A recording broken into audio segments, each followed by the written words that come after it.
صورت کے اندر ذکر کیا ہے۔ جن 4 مقامات میں اللہ نے حضرت ایوب علیہ السلام کا ذکر کیا، اس میں مصیبت اور امتحانات کا ذکر کیا گیا ہے۔ اور پھر حضرت ایوب علیہ السلام کے متعلق مشہور ہے کہ اللہ کے صابر ترین انبیاء علیہ السلام میں سے تھے۔ حضرت ایوب علیہ السلام کو اللہ نے ہر چیز سے نوازا ہوا تھا۔ ان کے پاس مال کی کثرت تھی، ان کے پاس اولاد کی کثرت تھی، ان کے پاس زراعت، یعنی ایک دن شیطان نے اللہ رب العزت سے شکوہ کیا کہ پروردگار عالم، آپ نے حضرت ایوب علیہ السلام کو دنیا کی ہر نعمت سے نوازا ہوا ہے، جس وجہ سے یہ تیرا شکر ادا کرتے ہیں۔ اگر آپ ان سے یہ چیزیں لے لیں تو یہ خدا کا شکر ادا نہیں کریں گے۔ اللہ تعالیٰ نے حضرت ایوب علیہ السلام سے امتحان کی خاطر ایک ایک چیز لینا شروع کر دی۔ سب سے پہلے ان کی اولاد مرنا شروع ہو گئی تھی، ان کے جانور تھے جو وہ بھی مر گئے، زمین بھی چلی گئی۔ اسی طرح دنیا کی ہر نعمت، جو ہر سعادت حضرت ایوب علیہ السلام کے پاس تھی، وہ اللہ نے ان سے لے لی۔ اور خود بھی حضرت ایوب علیہ السلام بیماری کی حالت میں پڑ گئے، سوائے زبان کے کوئی جسم کا حصہ حرکت نہیں کر سکتا تھا۔ لیکن اس صورتحال میں بھی حضرت ایوب علیہ السلام نے اللہ کا شکر ادا کیا۔ اس صورتحال میں بھی یعنی نہ کوئی چیز باقی رہی، خود کا جسم بھی چلا گیا، فقط اور فقط ایک زبان تھی جو حرکت کر رہی تھی۔ جب اللہ رب العزت نے اس صورتحال کو دیکھا تو حضرت ایوب علیہ السلام کو فرمایا کہ جاؤ فلاں جگہ کنواں ہے، اس کنویں کا پانی آپ پیو، انشاءاللہ آپ کو شفا ملے گی۔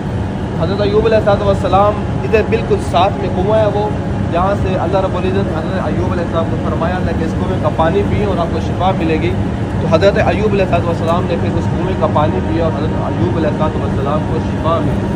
اور اللہ نے امتحان کی خاطر جو جو چیزیں حضرت ایوب علیہ السلام سے لی تھی، اولاد لی تھی، اللہ نے دوبارہ اولاد دی، مال لیا تھا دوبارہ مال دیا، جانور لیے تھے، اللہ نے دوبارہ وہ ہر چیز ہر نعمت حضرت ایوب علیہ السلام کو دی۔ لیکن ایک امتحان ایسا تھا جس میں حضرت ایوب علیہ السلام نے پروردگار عالم سے شکوہ کیا کہ یا اللہ، اس امتحان کے لائق میں نہیں ہوں، یہ امتحان مجھ سے نہ لینا۔ کون سا امتحان تھا؟ ایک دن حضرت ایوب علیہ السلام نے اپنی بیوی کو، اپنی وائف کو بازار میں بھیجا کہ فلاں قصاب کے پاس جائیں اور اس سے کچھ گوشت خرید کر لے کے آئیں۔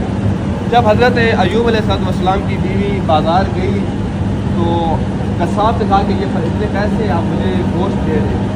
اس نے تھوڑا کم گوشت دیا تو بیوی نے کہا کہ یہ تھوڑا کم ہے، تو آگے سے قصاب کہنے لگا کہ اگر آپ اپنی چادر اتاریں، مجھے آپ اپنے بال دکھائیں اور اس طرح کی چیزیں دکھائیں تو میں آپ کو گوشت زیادہ دوں گا۔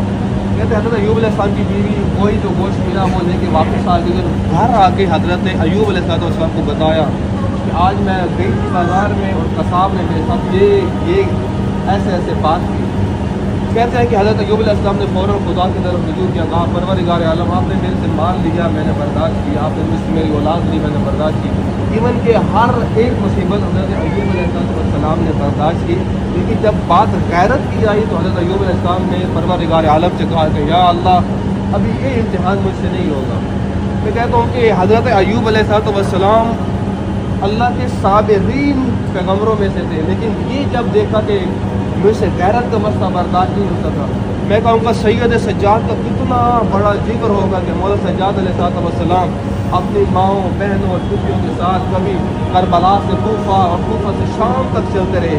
مولا جب واپس مدینہ پہنچے تھے نا تو ایک شخص نے مولا سے پوچھا تھا، مولا سب سے زیادہ تکلیف کہاں پہ آئی آپ کو؟ مولا نے 3 دفعہ کہا تھا الشام الشام الشام، مجھے سب سے زیادہ تکلیف شام میں آئی۔ کیوں مولا کو سب سے زیادہ شام میں تکلیف ہوئی؟ کیونکہ ایک ہی باغات تھے جہاں سے بیویاں گزر رہی تھی، اسی جگہ سے مولا سجاد علیہ السلام کو گزارا گیا تھا۔ پروردگار عالم ہماری اس زیارات کو اپنی بارگاہ میں قبول فرمائے اور مولا کوئی غم نہ دے سوائے غم مظلوم کربلا کے۔ بآواز بلند تر صلوات۔ السلام علی آدم صحبۃ اللہ، السلام علی نوح نبی اللہ، السلام علی ابراہیم خلیل اللہ، السلام علی موسیٰ کلیم اللہ، السلام علی عیسیٰ روح اللہ، السلام علی محمد حبیب اللہ، السلام علی علی ولی اللہ، السلام على جميع الأنبياء الله والمرسلين. السلام على ملائكة الله المقربين. السلام على الأئمة الطاهرين من آل طه وياسين. السلام على الشهداء والصالحين. السلام على نبي الله أيوب ورحمة الله وبركاته.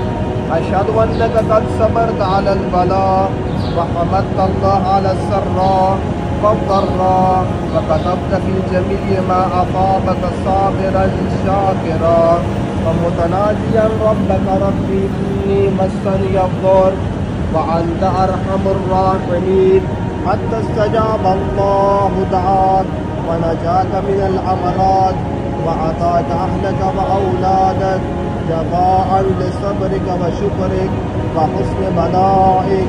والسلام عليك ورحمة الله وبركاته.